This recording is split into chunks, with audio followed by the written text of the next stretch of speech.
प्यारे बच्चों नमस्कार। आपके अपने YouTube channel MG study point पर आप सभी का हार्दिक स्वागत है। आज के इस वीडियो में हम चर्चा करेंगे कि जो ओमार सीट है उसको कैसे भरें।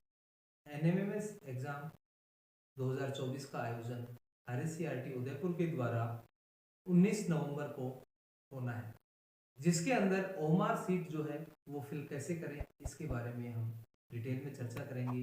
क्योंकि अक्सर ऐसा देखा जाता है कि बच्चों के द्वारा ओमार सीट भरते वक्त बहुत सी गलतियां हो जाती हैं और उनकी वजह से कुछ बच्चे जो जिनके अच्छे नंबर आते हैं वो भी फेल हो जाते हैं।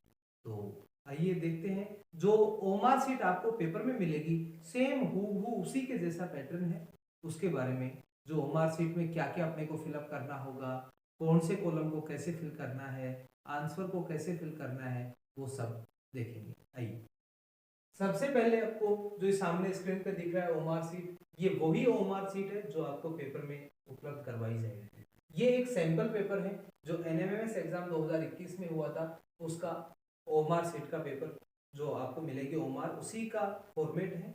अब इसमें जो सबसे पहले यहाँ पर आपको दिख रहा है रोल नंबर का ऑप्शन जो दिख रहा है, यहाँ पर रोल नंबर लिखा हुआ ये वाला जो कॉलम है ये आपको मिलेगा। इसके अंदर 12 डिजिट के रोल नंबर हैं जो आपको जो एडमिट कार्ड स्कूल के द्वारा दिया गया है उसके अंदर रोल नंबर लिखे हुए हैं, वो सभी आपको इस कॉलम के अंदर आपको फिलअप करने हैं। ये एक सैंपल सीट है इसलिए यहाँ पर इसमें ये पहले से भरे हुए हैं। आगे मान लो जैसे आपके रोल नंबर है 2 4 3 1 8 2 9, ठीक।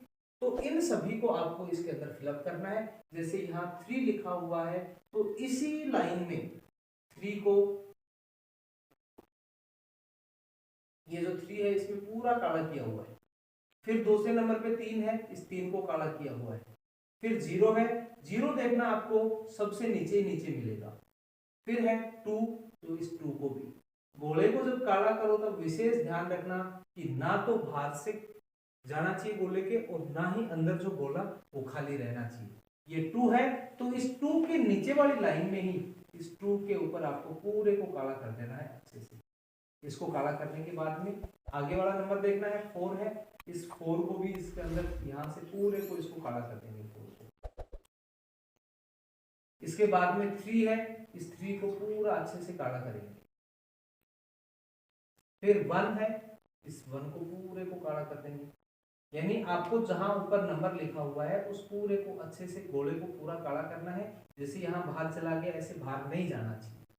अब इसमें जो ये रोल नंबर ऊपर जो डिब्बे में लिखे हैं ये भी डिब्बे से बाहर नहीं जाने चाहिए, क्योंकि ये जो कॉलम बना हुआ है ये रोल नंबर के लिए है, इससे ज्यादा नहीं आना चाहिए।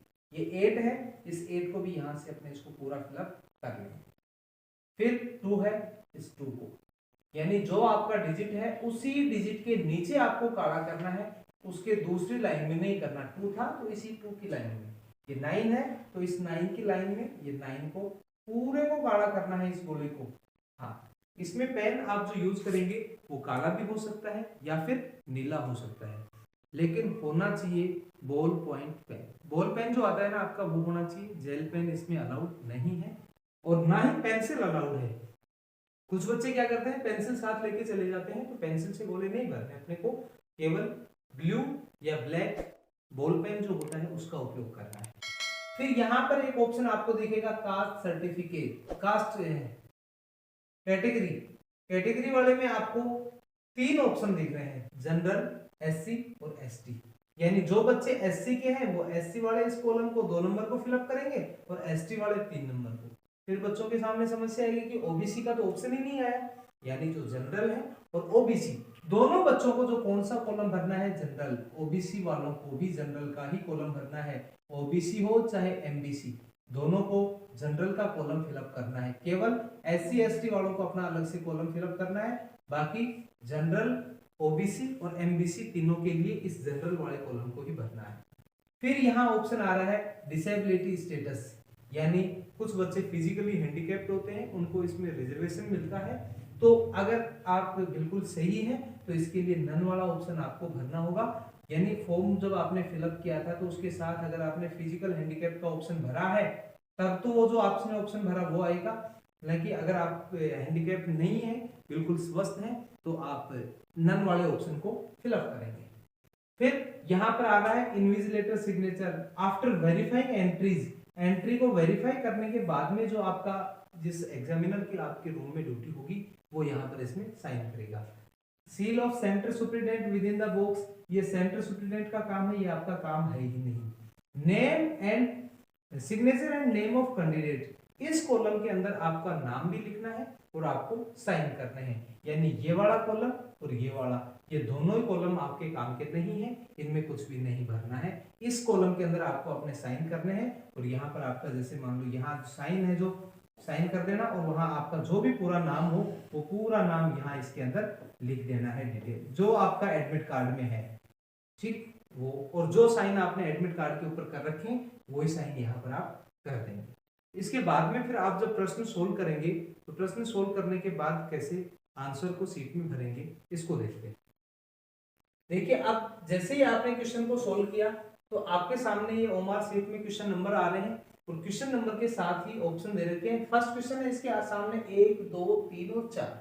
जैसे आपने सोल्व किया फर्स्ट क्वेश्चन और फर्स्ट क्वेश्चन का आपका आंसर आ गया 3, यानी तीसरा जो ऑप्शन है वो राइट आंसर है। तो आपको फर्स्ट के सामने ही जो 3 नंबर वाला जो गोला है ना, इस 3 नंबर वाले गोले को अपने को काला करना है। तो इस 3 नंबर वाले को पूरे गोले को अच्छे से, गोला भरते वक्त ध्यान रखना कोशिश ये रहे कि बाहर भी नहीं जाए और अंदर भी खाली नहीं रहे। तो इसके लिए आप ऐसा भर सकते हैं, पहले बाहर की बाउंड्री है उसको फिलअप कर लें और फिर अंदर पूरे को काला कर लें। ऐसे ही आपने किया, मान लो फिर सेकंड क्वेश्चन नहीं आ रहा तो उसको छोड़ दो, कोई बात नहीं। फिर थर्ड मान लो आपको आ रहा है, उसका आंसर है फर्स्ट, तो थर्ड क्वेश्चन वाली लाइन में चलना और इस फर्स्ट वाले जो गोला है इस पूरे को अच्छी तरह से काला करना है, बाहर भी नहीं जाना चाहिए और खाली भी नहीं रहना चाहिए। ऐसे आपको जितने भी प्रश्न हैं सभी के गोले ध्यान से भरने हैं। मान लो जैसे 52 है, इसका आंसर 3 नंबर सही है तो 52 के 3 नंबर जो गोला है इस 3 नंबर गोले को अच्छे से फिलअप कर देंगे, पूरे को भर देंगे और अच्छी तरह से इसको पूरा काला कर देंगे, कहीं अंदर से खाली नहीं रहना चाहिए। थोड़ा बहुत अगर बाहर चला जाता है तो उसकी टेंशन नहीं लेनी है, कोई बात नहीं, उससे कोई फर्क नहीं पड़ता है। थोड़ा बहुत बाहर जा सकता है लेकिन ज्यादा बाहर नहीं जाना चाहिए। और कुछ बच्चे क्या करते हैं, जैसे मान लो इसका मैंने थर्ड भर दिया, फिर सोचेंगे अरे ये तो गलत हो गया, फिर बाद में याद आता है कि इसका तो फर्स्ट आंसर होना चाहिए था, फिर वो क्या करेंगे इसके ऊपर लगा देंगे क्रॉस और फिर किसको भर देंगे, फर्स्ट वाले गोले को भर देंगे। तो ऐसा आपको बिल्कुल भी नहीं करना है। यानी जैसे ही आपने 2 ऑप्शन भरे आपका क्वेश्चन गलत हो गया, चाहे सही हो तो भी गलत होगा, तो आपको कभी भी ऐसी गलती नहीं करनी है। 2 गोले नहीं भरने हैं, आपको सिर्फ एक गोला ही भरना है जो कंफर्म हो वो ही। अब ऐसा बिल्कुल करेंगे तो भी इसका नंबर नहीं मिलेगा, तो हम इस गोले को क्यों भरें। कुछ बच्चे क्या कहते हैं, जैसे मान लो 48 का अपना 2 नंबर ऑप्शन सही है, वो 2 नंबर के ऊपर ऐसे टिक लगा देते हैं। ऐसे टिक नहीं लगाना है, इस गोले को पूरे को फिलअप करना है, कंप्लीट भरना है, इसको टिक लगाने वाला नहीं है ये, इस पूरे गोले को भरना है। क्योंकि अभी हाल ही में बच्चों ने पेपर दिया था OCR सीट के ऊपर RKSMBK का, उसके अंदर करना क्या था, अपने को बॉक्स बने हुए थे उसके ऊपर केवल टिक लगाना था बॉक्स के अंदर। तो यहाँ इसके अंदर आपको केवल बॉक्स के अंदर कहीं टिक लगा दो, ऐसा नहीं करना है तो गलत हो जाएगा। तो वो ध्यान रखना है, कहीं आपके दिमाग में OCR सीट चल रही हो तो कि केवल टिक लगाना है गोले के अंदर अंदर नहीं, जैसे पूरे को काला करना है, इसको केवल टिक नहीं लगाना है। तो ध्यान रखना है, गोले भरने में बहुत सावधानी से भरने हैं। फिर भी अगर कोई क्वेश्चन का गोला गलत हो जाता है तो उसको ज्यादा टेंशन नहीं ले, क्योंकि उसके चक्कर में हो सकता है एक ही क्वेश्चन के आगे वालों की गलत हो जाए पूरे। कुछ बच्चों के जो गोले गलत होने का कारण क्या होता है, जैसे मान लो उसने किया फर्स्ट क्वेश्चन सेकंड छोड़ दिया, थर्ड कर लिया, फोर्थ क्वेश्चन नहीं आ रहा और फोर्थ का आंसर नहीं पता, फिर क्वेश्चन करेंगे फिफ्थ, मान लो फिफ्थ का क्वेश्चन आंसर आ गया 4 और फिर इसमें भरते वक्त क्वेश्चन 4 में वो फोर्थ भर देते हैं, हालांकि 4 तो आ ही नहीं रहा था, ये आंसर 4 किसका था, फिफ्थ का, लेकिन गलती से फिर किसमें भर देते हैं, फोर्थ वाले में। क्यों, देखते कि थर्ड का भर दिया अब फोर्थ का भर देते हैं। तो ध्यान रखना है, जो क्वेश्चन नंबर आप पेपर के अंदर पढ़ो, जिसका आंसर निकालो, वही OMR सीट के अंदर अच्छे से फिलअप करना है। उम्मीद है ये वीडियो आपके लिए हेल्पफुल होगी और आगे आप पेपर में अच्छे से करके आए, क्योंकि ये केवल स्कॉलरशिप मिलना ही बड़ी बात नहीं है। इससे क्या है कि आप OMR सीट भरना, पेपर में कैसे बैठते हैं, टाइम मैनेजमेंट कैसे करते हैं, ये सारी चीजें अभी से आप अच्छी तरह से प्रिपेयर हो सकते हो, क्योंकि कंपटीशन का जमाना, आगे आप जैसे जाएंगे तो आपको कॉम्पिटिटिव एग्जाम देना पड़ेगा, इसलिए आप ओएमआर शीट को बिल्कुल ध्यान से भरें। उसमें भी सबसे पहले जो रोल नंबर है उनको अच्छे से भरना है, क्योंकि रोल नंबर में अगर गलती हो गई ना तो फिर आगे समस्या ही समस्या होगी, क्योंकि रोल नंबर में गलती होते ही दिमाग में पेपर तो आता ही नहीं है, तुरंत गलत हो गया बस, फिर बैठे रहोगे आराम से वहीं की वहीं। तो रोल नंबर को बहुत सावधानी से भरना है। फिर भी अगर आपको ओएमआर शीट भरने से संबंधित कोई भी समस्या हो तो आप कमेंट बॉक्स में लिख सकते हैं। मिलते हैं नए वीडियो में किसी नई जानकारी के साथ। ओके।